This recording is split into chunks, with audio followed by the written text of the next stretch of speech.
Culminamos este primer día de la cuarta Jornada Internacional de Derecho Penal y Procesal Penal, Inteligencia Artificial y su incidencia en el proceso penal, crimen organizado, retos de su investigación y juzgamiento, con la ponencia Principio de oportunidad y crimen organizado, retos de la Fiscalía en su aplicación, a cargo del doctor Cristian Serna Muriel, quien es abogado de la Universidad de Santiago de Cali, especialista en Derecho Penal de la misma universidad y magíster en Derecho Penal de la Universidad Libre. Está vinculado a la rama judicial desde el año 2006 y se ha desempeñado como juez de control de garantías, juez de conocimiento y juez coordinador del Centro de Servicios de los Juzgados Penales de Cali.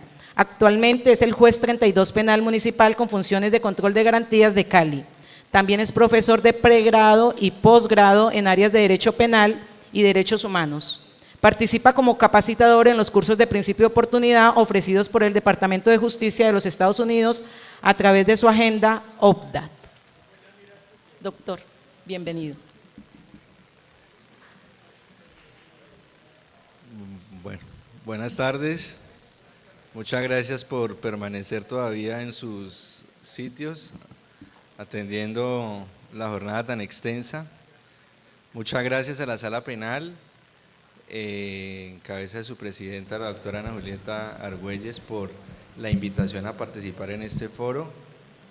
Me honra sobremanera estar aquí y poder compartir el tema que hemos titulado Principio de oportunidad y crimen organizado, para discutir algunos temas que hemos discutido en nuestro quehacer y también en escenarios y foros académicos en los que hemos tenido la oportunidad de coincidir. El objeto de la ponencia es presentar algunos problemas jurídicos que se suscitan tanto en el desarrollo y la aplicación del principio de oportunidad como al momento de ejercer el control de legalidad, lo que implica unos retos tanto para el fiscal del caso, que va a solicitar la aplicación del principio de oportunidad en caso de que no sea él el competente, sino el fiscal general de la Nación, como pasa en las causales 4 y 5 de crimen organizado, como para el juez de control de garantías, que es el encargado de ejercer el control de legalidad al principio de oportunidad. Para cumplir con ese objeto, vamos a seguir esta agenda que podemos resumir en dos puntos. Primero, hacer una aproximación muy rápida del principio de oportunidad en el sistema procesal penal colombiano y de qué manera se puede convertir en una herramienta para enfrentar al crimen organizado. La idea es llegar lo más pronto posible a los problemas jurídicos que deben resolverse en la audiencia preliminar de control de legalidad. El principio de oportunidad es la excepción al principio de legalidad. El artículo 250 constitucional establece la facultad, deber de la Fiscalía General de la Nación de investigar todas aquellas conductas que revisten la característica de delito, motivo por el que, en principio, no puede suspender, interrumpir o renunciar al ejercicio de la acción penal. El principio de oportunidad, que también está regulado en el artículo 250 superior, modificado por el Acto Legislativo 03 del año 2002, establece la facultad de la Fiscalía para, de forma excepcional, suspender, interrumpir o renunciar al ejercicio de la acción penal. El principio de oportunidad entonces es una excepción y, como toda excepción, tiene unos parámetros debidamente regulados por la ley y además de eso tiene un control judicial a cargo del juez de control de garantías. El principio de oportunidad, que se encuentra desarrollado en los artículos 323 y 324 del Código de Procedimiento Penal, establece unas causales taxativas de aplicación del principio de oportunidad que podemos clasificar en los siguientes grupos. Aquellas que se identifican con un derecho penal mínimo, entiéndase aquellas circunstancias en las que existe un menor injusto, un menor grado de culpabilidad, lo que llamamos el juicio de culpabilidad de secundaria consideración, o en aquellas en las que la pena no se muestra necesaria. Un segundo grupo que denominamos justicia restaurativa, aquellos escenarios en los que víctima y victimario en un escenario consensuado resuelven su conflicto. Un tercer grupo de causales de aplicación del principio de oportunidad que se titulan interés nacional, para aquellas circunstancias en las que se prescinde del ejercicio de la acción penal por razones de interés nacional. Y finalmente, un grupo que denominamos causales de aplicación del principio de oportunidad que protegen el interés superior de la justicia. Allí vamos a encontrar las causales 4, 5 y 18, que tienen por objeto interrumpir el ejercicio de la acción penal cuando se logra un interés superior a la administración de justicia. Vamos a concentrarnos en las causales 4 y 5 porque son las que tienen vinculación con el crimen organizado. Al revisar el contenido de las causales, vamos a encontrar que las mismas están destinadas para suspender, interrumpir o renunciar, ya vamos a mirar en qué momentos se aplica, el ejercicio de la acción penal cuando el imputado o acusado aporta información valiosa para alcanzar uno de 3 fines: que el delito continúe ejecutándose, que se cometan nuevos delitos o que se logre la desarticulación de la organización criminal. Y es aquí donde el principio de oportunidad se puede convertir en una herramienta valiosa para su aplicación. Escuchaba hace un rato al doctor Henry que nos hablaba sobre los retos de investigación en la Fiscalía en esta nueva administración, y le escuché decir que uno de los objetivos que tenía era poder potencializar el principio de oportunidad. Yo creo, doctor Henry, ya no lo veo, que es una buena misión. En los foros en los que hemos tenido la oportunidad de participar con fiscales de todo el país, escuchamos que uno de los obstáculos principales que encuentran para poder tramitar los principios de oportunidad es que en estos casos no lo pueden aplicar de forma directa. La competencia es exclusiva del fiscal general de la Nación y encuentran muchos obstáculos para lograr que el fiscal general de la Nación apruebe la aplicación del principio de oportunidad, y han habido casos que superan meses y años la aprobación y ya el principio de oportunidad pierde su esencia porque no contribuyó a que el delito se continuara, a que el delito no se continuara ejecutando o que se evitara la comisión de nuevos delitos. La aplicación del principio de oportunidad demanda unas cargas argumentativas especiales en lo que hace a las causales 4 y 5.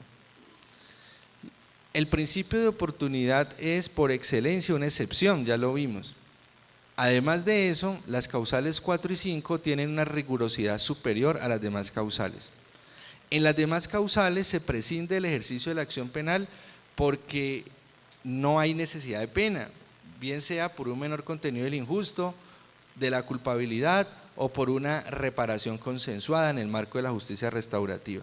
En las causales 4 y 5 partimos de la base de que la pena es necesaria, porque existen elementos materiales probatorios que apuntan a la inferencia razonable de autoría o participación, o lo que llamamos la existencia de la conducta y su tipicidad. Es decir, estamos frente a una persona que ha participado en un grupo de delincuencia organizada y que debe responder por los delitos que haya cometido de acuerdo a su participación. Eso entonces implica un reto importante para la Fiscalía, y es poder acreditar que la información que va a suministrar el investigado sea de tal entidad, de tal capacidad que se puedan cumplir los fines de la causal. No solamente lograr que esa colaboración sea realmente efectiva, sino asegurar que esa colaboración la entregue cuando se abra el procedimiento a prueba y el procesado deba entregar esa información. Ese es el principal reto que tiene la Fiscalía en este primer momento, hablando de las causales 4 y 5. Lo anterior porque la colaboración debe ser efectiva y el juez de control de garantías, al momento de hacer el test de proporcionalidad, tiene que analizar si en verdad esa información es efectiva para alcanzar alguno de esos fines, que el delito no se continúe ejecutando, que se cometan nuevos delitos o lograr la desarticulación de la organización criminal. Es esa información y la forma como la Fiscalía la va a asegurar lo que va a permitir hacer el test de necesidad e idoneidad.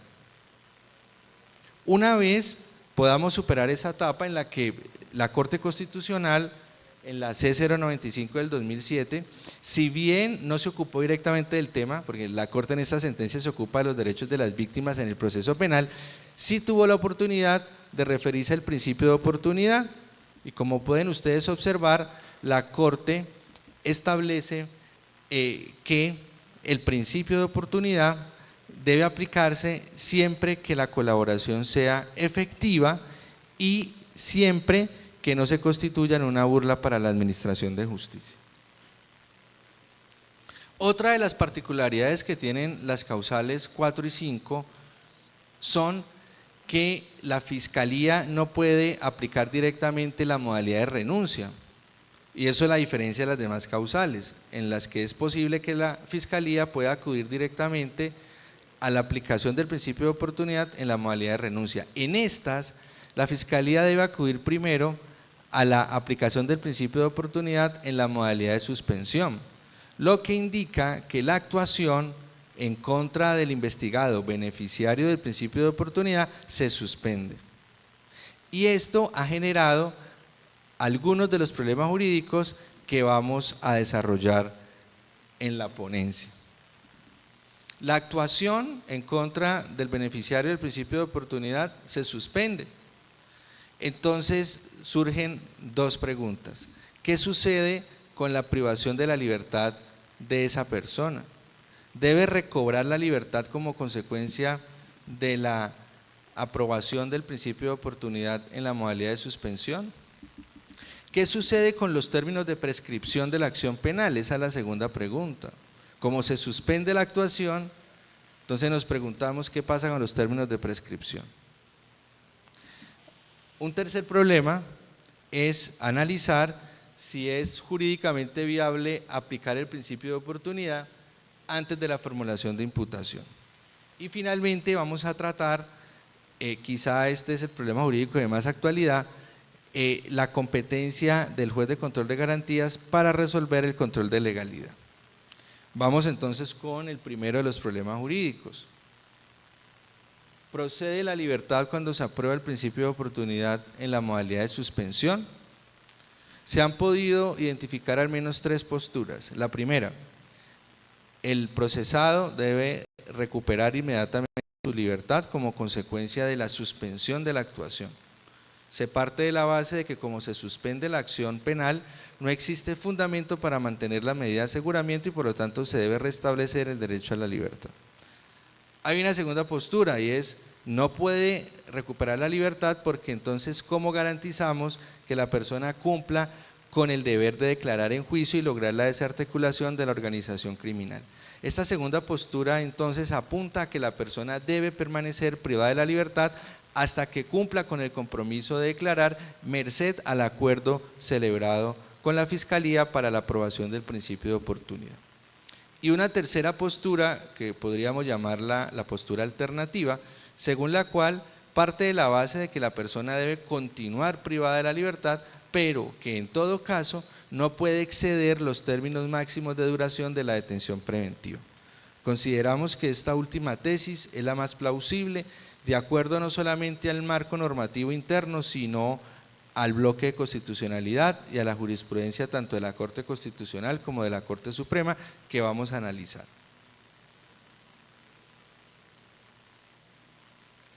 Bien.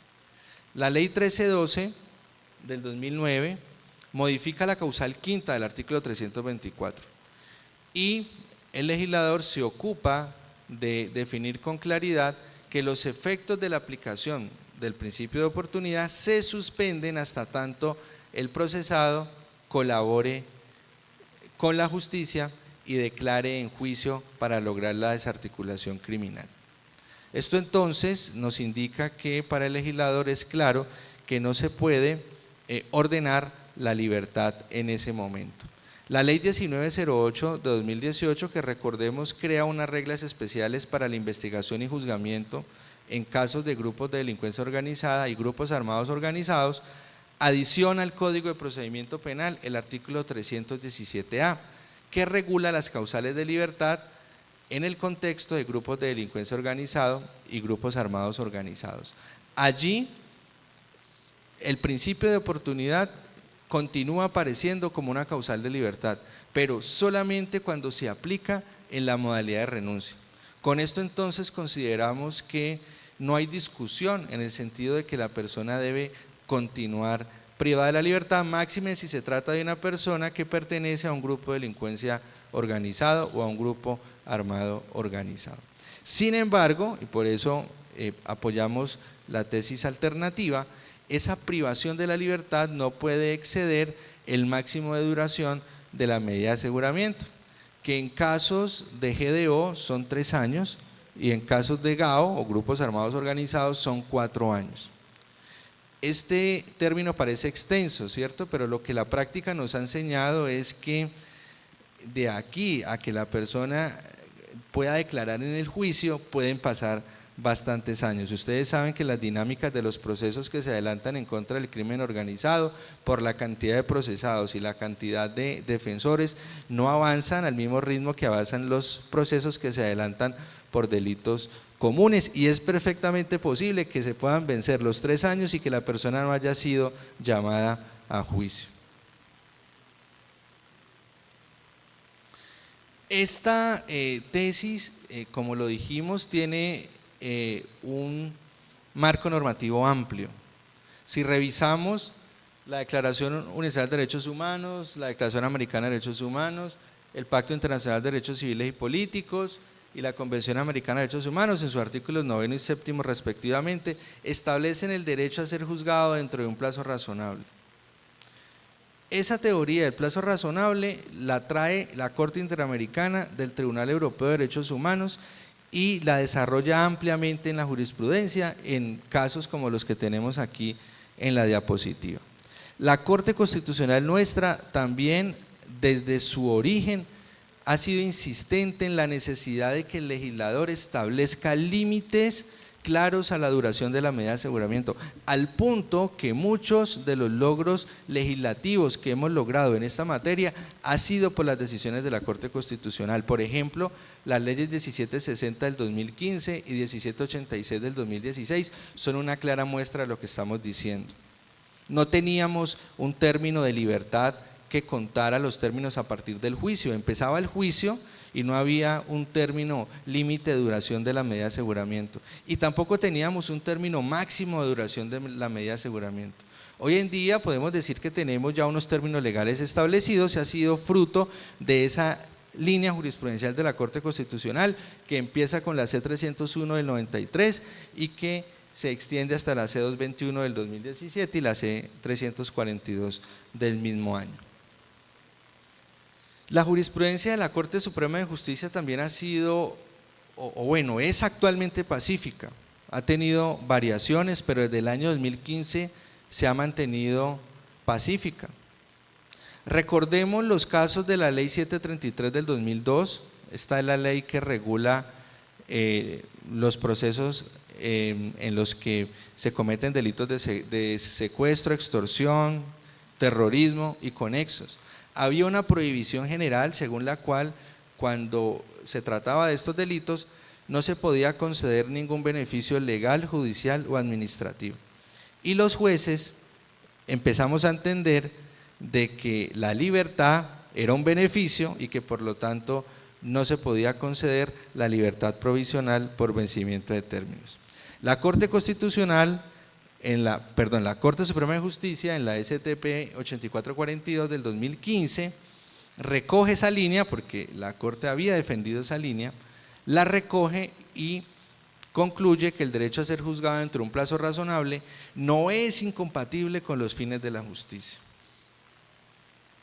y mucho menos con criterios peligrosistas como los que estaban en la Ley 733 del 2002.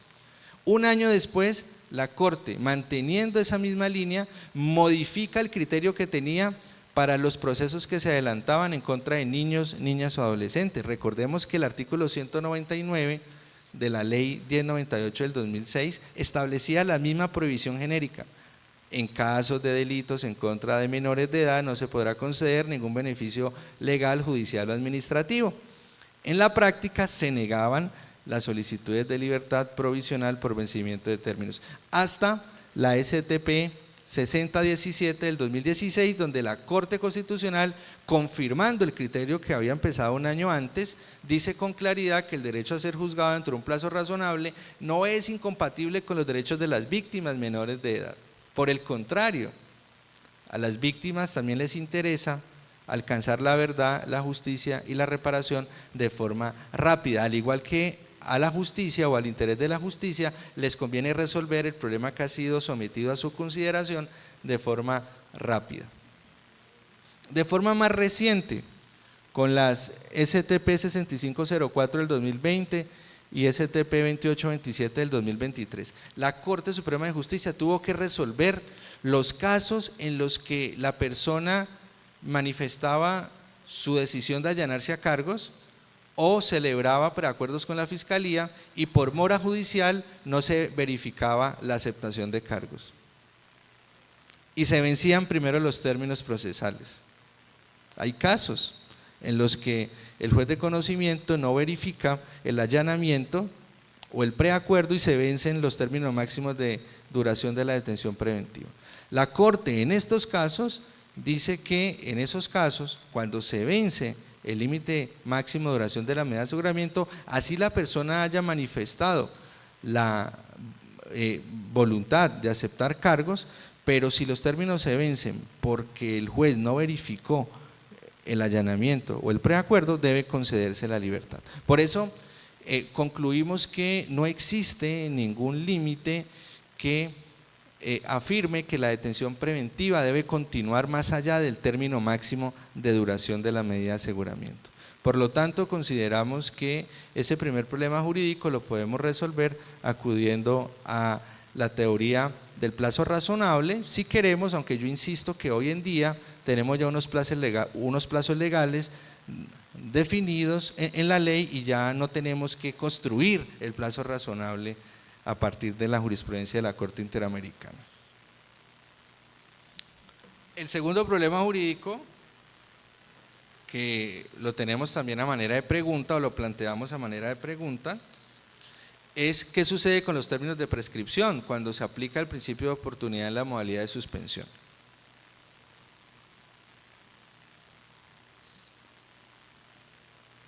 Una de las circunstancias que hemos identificado en los foros que hemos compartido con los señores fiscales es que la Fiscalía General de la Nación tiene el criterio de que el término de prescripción se interrumpe cuando se aplica el principio de oportunidad en la modalidad de suspensión, y en efecto en la resolución de la Fiscalía General de la Nación se afirma lo anterior. El criterio de la Fiscalía General de la Nación es que con la suspensión de la actuación producto de la aplicación del principio de oportunidad en la modalidad de suspensión se interrumpe el término de prescripción. Consideramos que esa postura no es correcta. Lo anterior teniendo en cuenta que si revisamos el marco normativo que regula la prescripción, esto es los artículos 83 y 86 del Código Penal y 292 del Código de Procedimiento Penal, no vamos a encontrar que la aplicación del principio de oportunidad en la modalidad de suspensión sea una causal de interrupción de la acción penal. Los únicos dos momentos que establece el legislador son la formulación de imputación y la recusación. La Corte Suprema de Justicia, en una sentencia de tutela que ya está un poco viejita, pero que no ha modificado su criterio, insistió en ese momento de forma contundente en lo que acabamos de decir. Incluso llama la atención a los funcionarios judiciales para que tengan en cuenta que no pueden aplicar criterios prescriptivos que no están en la norma. Y este es uno de los puntos en los que no debemos confiarnos totalmente de la resolución de la Fiscalía. Bueno, ya sabemos que las resoluciones de la Fiscalía no atan a los jueces, pero lo que hemos podido identificar es que muchos fiscales se confían en el contenido de la resolución.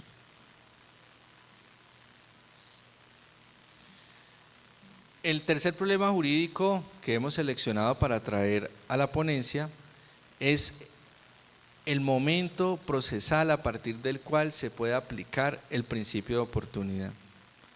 De forma más concreta, ¿se puede aplicar el principio de oportunidad antes de la formulación de imputación?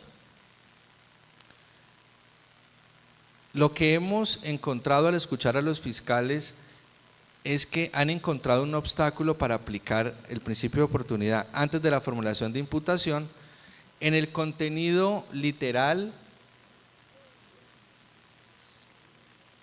¿Se acabó la fila? ¿La puedes adelantar?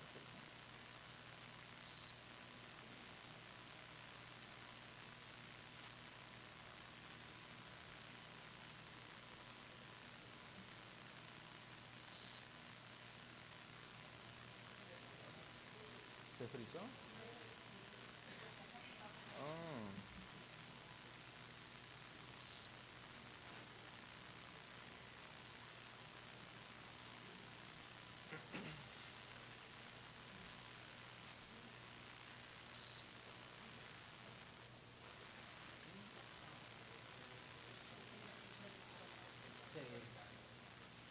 Se congeló el video. Bueno, yo puedo seguir y ahora las proyectamos. Igual las diapositivas quedan a disposición de la doctora Ana Julieta para que se puedan compartir si es de utilidad de ustedes. Si leemos las causales 4 y 5 vamos a observar que en efecto el legislador ha utilizado los términos imputado o acusado, lo que ha generado que se interprete que para aplicar el principio de oportunidad en las causales 4 y 5 debe existir la formulación de imputación. Sin embargo, consideramos que este no es el criterio más plausible. Si revisamos las normas que regulan el principio de oportunidad, empezando por el artículo 250 constitucional y el 323 que define el principio de oportunidad procesal, no vamos a encontrar ninguna prohibición para aplicar el principio de oportunidad antes de la formulación de imputación. El artículo 323 dice… Sí, ahí puede quedar. Listo, yo te aviso la próxima. Bien. Se me fue la paloma. Bien, gracias. El artículo 323 del procesal penal establece que el principio de oportunidad se puede aplicar desde la investigación y hasta antes de la audiencia de juzgamiento. Así que no encontramos realmente un obstáculo legal para aplicar el principio de oportunidad antes de la formulación de imputación. Lo importante, y en eso coincidimos con la doctrina nacional, es que la Fiscalía cuente con elementos materiales probatorios que acrediten tanto la existencia de la conducta como su tipicidad, es decir, que se cumpla con la carga del artículo 327 del Código de Procedimiento Penal para evitar que el principio de oportunidad se aplique desconociendo la presunción de inocencia del procesado. Y ese estándar de conocimiento se puede lograr antes de la formulación de imputación, de modo que no puede ser un obstáculo aplicar el principio de oportunidad si no se ha formulado la imputación.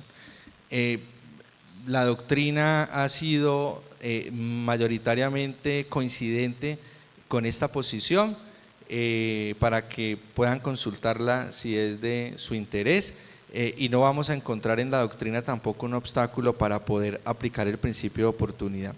Un ejercicio, siguiente por favor, que podemos hacer es hacer dos referencias, primero a la Corte Constitucional y luego una interpretación sistemática al artículo 175 del Código de Procedimiento Penal antes y después de su modificación. La Corte Constitucional en la sentencia 209 de 2007 no se ocupó directamente del tema del principio de oportunidad y del momento procesal en el que se podía aplicar, estaba tratando otro problema jurídico. Es un dicho de paso lo que ustedes encuentran en las comillas, es una referencia, pero que consideramos de utilidad para poder tomar una postura frente a este problema jurídico. Allí la Corte también establece la posibilidad de que el principio de oportunidad se pueda aplicar antes de la formulación de imputación. Siguiente, por favor. El artículo 175 es un parámetro que nos va a ayudar también para definir una postura. Si revisamos el artículo 175 en su texto original, antes de la modificación de la Ley 1453 de 2011, vamos a encontrar que el principio de oportunidad aparecía como aquellas diligencias que se realizaban después de la formulación de imputación. Pero si revisamos el texto modificado, vamos a observar que el principio de oportunidad desaparece como aquellas audiencias que se deben realizar después de la formulación de imputación. Por eso consideramos que no existe en la actualidad una norma que impida la aplicación del principio de oportunidad en la indagación, es decir, antes de la imputación. Siguiente. El criterio de la Fiscalía en la resolución del 29 de diciembre del 2016 también puede ser de utilidad, es una herramienta que tienen los fiscales para poder sostener esta tesis. Allí se dice claramente que el principio de oportunidad se puede aplicar en la etapa de indagación. Siguiente. En ese orden de ideas podemos concluir en este tercer problema jurídico que lo relevante es que el juez de control de garantías, al ejercer el control de legalidad, pueda constatar que la Fiscalía cuente con los elementos materiales probatorios que superen la carga que impone el artículo 327 y no concentrarse en formalismos que no están consagrados en la norma ni tampoco en la jurisprudencia. Siguiente, por favor. Finalmente, un problema jurídico de pronto de más actualidad y es la competencia del juez de control de garantías. La ley 1908 del 2018, que crea un sistema especial de investigación y juzgamiento para grupos de delincuencia organizada y grupos armados organizados, crea una función especial en cabeza de los jueces de control de garantías ambulantes para conocer de las audiencias preliminares que suscitan o que se suscitan al interior de un grupo de delincuencia organizada o un grupo armado organizado, por supuesto bajo el supuesto de que la Fiscalía en la respectiva audiencia preliminar o en la audiencia de acusación o en el escrito de acusación cumpla con la carga de manifestar que el procesado pertenece a un grupo de delincuencia organizada o a un grupo armado organizado.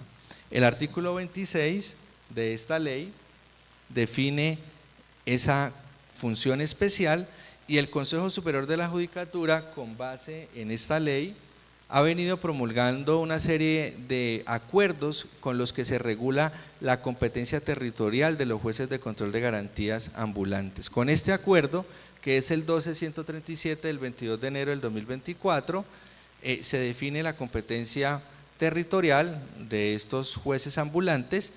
Se define que la función es para atender las audiencias preliminares en casos de GDO y GAO, y en el caso nuestro del Valle del Cauca define que la competencia de los dos jueces de control de garantías ambulantes que tenemos en Buga es para los municipios de la totalidad de los dos distritos judiciales, es decir, para todo el Valle del Cauca. Entonces tenemos en el Valle del Cauca dos jueces de control de garantías ambulantes que, aunque tienen sede en Buga y pertenecen al Distrito Judicial de Buga, tienen competencia territorial en Cali y en todos los municipios del Distrito Judicial de Cali. Siguiente, por favor. La Corte Suprema de Justicia en los últimos 2 años ha resuelto bastantes conflictos de competencia que se han suscitado precisamente entre jueces de control de garantías ordinarios y jueces de control de garantías ambulantes. La producción de la Corte Suprema de Justicia en este punto ha sido intensa. Les dejo aquí algunas de las decisiones, no son todas, en las que la Corte ha sostenido esa regla jurisprudencial que se ha mantenido tranquila desde ese entonces, y es que la competencia, los jueces con función de garantías ambulantes con competencia territorial en el lugar donde se formuló la imputación o se presentó el escrito de acusación son las autoridades a quienes corresponde asumir, además de los asuntos de libertad, el conocimiento de todas las audiencias preliminares que versen contra personas frente a las cuales se discute su pertenencia a un GDO o a un GAO.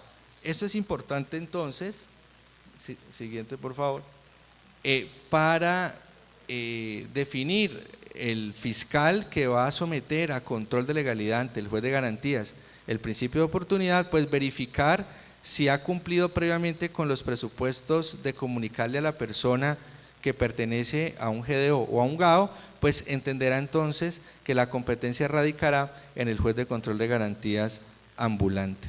Por último, mantener o recordar una regla de reparto especial que se ha creado en estos casos de principio de oportunidad y que muchas veces ignoramos.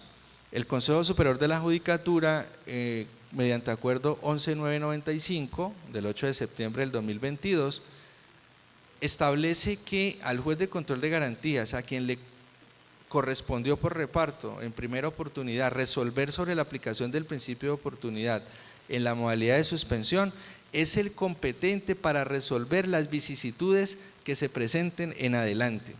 Entiéndase prórroga a la aplicación del principio de oportunidad, revocatoria del beneficio o aplicación del principio de oportunidad en la modalidad de renuncio.